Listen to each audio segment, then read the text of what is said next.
फारूक साहब सलाम अलैकुम।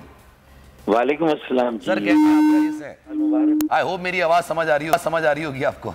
जी जी जी मैं कह रहा हूँ वालेकुम अस्सलाम। ठीक है आपको और आपके तमाम देखने वालों को और पाकिस्तान के तमाम शहरियों को नया साल मुबारक, 2023 बहुत मुबारक। Thank you so much. और सर ये इस उम्मीद के साथ और इस दुआ के साथ कि साल 2023 हमारे मुल्क में इस्तेहकाम लेकर आए, हमारी मईशत में बेहतरी लेकर आए, गुर्बत में कमी लेकर आए। हर साल हम सब करते हैं। जी हाँ जी। अच्छा सर ये बताइए, what do you think sir 2022 पाकिस्तानियों के लिए, पाकिस्तान के लिए, बेशमुल की अगर बात करूं तो कैसा साल साबित हुआ? What do you think?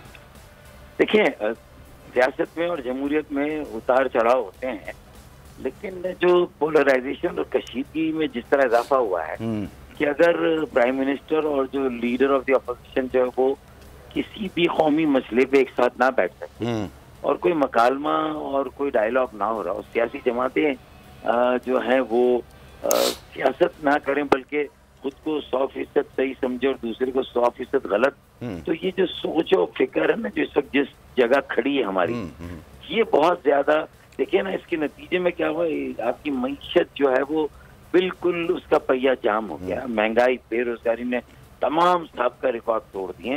ये परेशान कुन साल साबित हुआ है। इतने हमारे जरे मुबादला के ज़खायर इससे पहले कभी नहीं गए कि हर तरफ से डिफॉल्ट डिफॉल्ट डिफॉल्ट की बात। सर 5.8 बिलियन डॉलर्स इस वक्त हमारे रिजर्व हैं और हमें अदायगियां करनी है 21 अरब डॉलर्स की। समझ में नहीं आ रहा कहां से करेंगे, ये एक अलग नोहा है। लेकिन सर अगर मैं आपके कुछ निजी नौयत के भी सवाल आपसे करूंगा, फिर आपकी पार्टी वाले मामला जो अभी 2 दिन से काफी ज्यादा सरगर्म है उससे भी आपसे सवाल करूंगा। लेकिन what do you think sir 2022 में जो पॉलिटिकल टर्मोइल है, आपको लगता है उसकी शिद्दत में काफी ज्यादा इजाफा हुआ, हीट काफी ज्यादा हुई, लोगों में बर्दाश्त की नौयत कम हुई, ऐसा लगता है आपको सर?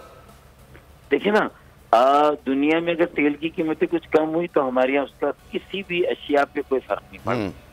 अच्छा फिर इंपोर्ट पे गैर जरूरी एक जैसे कार्ड ब्लांच जो कहते हैं ना बैन लगा हुआ है अक्रॉस द बोर्ड, और एसेंशियल इंपोर्ट बंद, एनर्जी सेक्टर ये अच्छा है या बुरा है? तो देखिए मैं समझता हूँ कि ये बेहतर समझ बूझ को प्रिवेल होना चाहिए। और कम से कम कराची की जो एक मिडिल क्लास पढ़े लिखे नौजवानों का एक सियासी अमल था ना, उसकी सीनियर लीडरशिप ने जो उसके तमाम धड़े थे, जो तकसीम और इंतशार जो एक खला था उसको पुर करने का, और जब कराची का ये खला वो पुर करने के लिए इंतजाम हो जाएगा एक MQM का, तो फिर मुझे यकीन है कि ये कराची का इस्तेहकाम पाकिस्तान के इस्तेहकाम को फरोग देगा। सही है सर। और जो पाकिस्तान का सियासी और माशी बहरान है उस पर भी इसके मस्बत जो है वो असरात मुरतब होंगे, क्योंकि कराची और MQM दोनों को एक कौमी किरदार मिलेगा। तो हम तो अपनी जिम्मेदारी पूरी कर रहे हैं और लोगों को खुशखबरी दे रहे हैं कि भाई ये जो तकसीम है ये इंशाल्लाह खत्म होने जा रही है। नए साल का तोहफा हमने उस सरबराह पे भी तो काफी ज्यादा इख्तलाफात थे ना, अब आपने भी इस बात को एक्सेप्ट कर लिया, खालिद मकबूल सिद्दीकी साहब की सरबराही में तमाम लोग एक साथ रहेंगे। लेकिन सर इसकी शुरुआत कहाँ से हुई? गवर्नर साहब की तरफ से हुई, टिसूरी साहब की तरफ से? फहीम आप फहीम ही बात कर रहे हैं ना? जी जी। मैं तो चूंकि ऑडियो उस पर मुझे नहीं पता, तो ऐसा फहीम देखें ये मैं सलमान बात कर रहा हूँ जी। मैं तो 2.5 साल से कह रहा हूँ, ये मेरा तो यही मकसद रहा मिशन कि भाई किसी तरह ये सबको ये बात समझ आ जाए। अब समझ भी आ गई, दिखाई भी दी, सुझाई भी दी, और मेरे ख्याल में ये पता चला कि इसके अलावा कोई ऑप्शन नहीं है। और this option has to succeed. इसमें फेलियर का भी ऑप्शन नहीं है और नेक नियति से मिलना होगा और एक इज्तिमाई मफाद, भलाई और बेहतरी के लिए। और इसमें ये गुंजाइश ही नहीं कि इंफरादी मफाद और अना को तो पीछे रखना होगा। तो आने वाले वक्तों में सर हम देख रहे हैं कि तमाम धड़े एक परचम, एक नाम से मुंसलिक हो जाएंगे, एक नाम के साथ रहेंगे। जी जी। देखिए मैं तो इसके लिए पहले से खड़ा था ना, मेरे साथी नहीं समझ रहे थे। अब माशाल्लाह जो MQM ने जिनको लिया, कामरान टिसूरी भाई को, फिर उन्हें गवर्नर बनाया, तो उन्होंने इस बात पर खास तौर से फोकस होकर काम किया।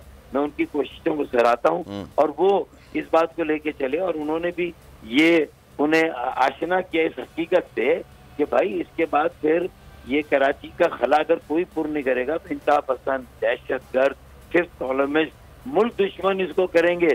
फिर तो दास्तान तक ना होगी, दास्तानों में फिर तारीख में किन नामों से आप याद किए। सर ये बात आपकी बिल्कुल दुरुस्त है और इस पर काफी ज्यादा बहस और बातचीत होती भी थी। लेकिन sir what make you think like this कि आपने यहां पर आके क्यों इसलिए सोचा? क्या ज़मीनी इंतखाबात में शिकस्त, कराची में ज़मीनी इंतखाबात हुए, आमिर लियाकत हुसैन साहब साल 2022 में हमें छोड़ के चले गए, नामसाइद हालात में वो हमें छोड़ के चले गए, लेकिन उस नशिस्त पे भी मुत्तहदा कौमी मूवमेंट कोई खास काम नहीं कर सके, उसके बाद भी ज़मीनी इंतखाबात हुए।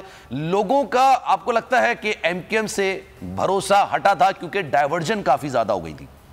देखिए खला है ना, MQM के पास एक स्पेस बनती अगर वो PTI को इस तरह छोड़ के ना जाते और पीपल्स पार्टी से माहिदा ना करते। देखिए ये गलतियों पर तो मैं अपनी तनकीद कर चुका हूँ, लेकिन अब मैं इन सारी तनकीद को एक तरफ रख के अब इसके इजाले का वक्त है ना, और अब इसके बाद नाउ और नेवर सिचुएशन है। तो इसलिए मैं ये समझता हूँ कि PTI भी इस खला को नहीं पूरा कर सकी ना भाई। वो अपर मिडिल क्लास के, अपर क्लास, अपर डेक के, अपर क्लास के वो MNA MPA तो इलेक्ट करा सकती है, लेकिन वो ग्रास रूट लेवल पे एक ऑर्गेनाइजेशन कायम नहीं कर सकी। सिंध में कोई प्रॉपर लीडरशिप नहीं दे सकी। इमरान खान साहब के बाद कोई दूसरा नाम आपको पार्टी में नजर नहीं आता। वो सर काफी तनकीद हुई थी आप लोगों ने जब PDM का साथ दिया था। खान साहब, मैं आपकी बात नहीं कर रहा क्योंकि जाहिर सी बात है अब आप सब एक साथ हो जाएंगे। मुत्तहदा कौमी मूवमेंट ने जब साथ दिया था, आपको लगता है वो डिसीजन सही था, या अब आप पाकिस्तान पीपल्स पार्टी के साथ रहेंगे क्योंकि आपका उनके साथ फितरी इत्तेहाद कभी नहीं रहा? वही तो मैं कह रहा हूँ, अननेचुरल है, स्ट्रेंज बेड फेलोज है भाई, ये कभी एक साथ नहीं चल सकते, क्योंकि वो असल एक्सप्लॉइटर पीपल्स पार्टी के चंद बड़े वो लोग हैं जो कि इस बात की परवाह किए बगैर के अर्बन सिंध का हिस्सा है भी कि नहीं, अर्बन सिंध पाकिस्तान का हिस्सा है भी कि नहीं।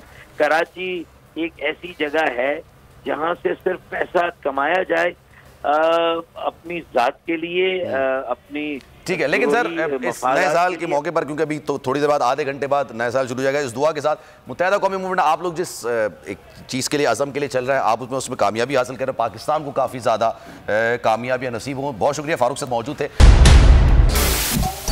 सबसे बड़े चैनल बोल न्यूज़ के एंकर मखदूम शहाबुद्दीन के प्रोग्राम अब बात होगी ने रेटिंग के तमाम रिकॉर्ड्स तोड़ दिए। मैं हूं मखदूम शहाबुद्दीन और आप देख रहे हैं अब बात होगी। 46% नाजरीन ने बोल न्यूज़ को देखा, सोशल मीडिया पर भी सबने ज्यादा देखा। सब्सक्राइब करें और बेल दबाएं ताकि कोई खबर रह न जाए।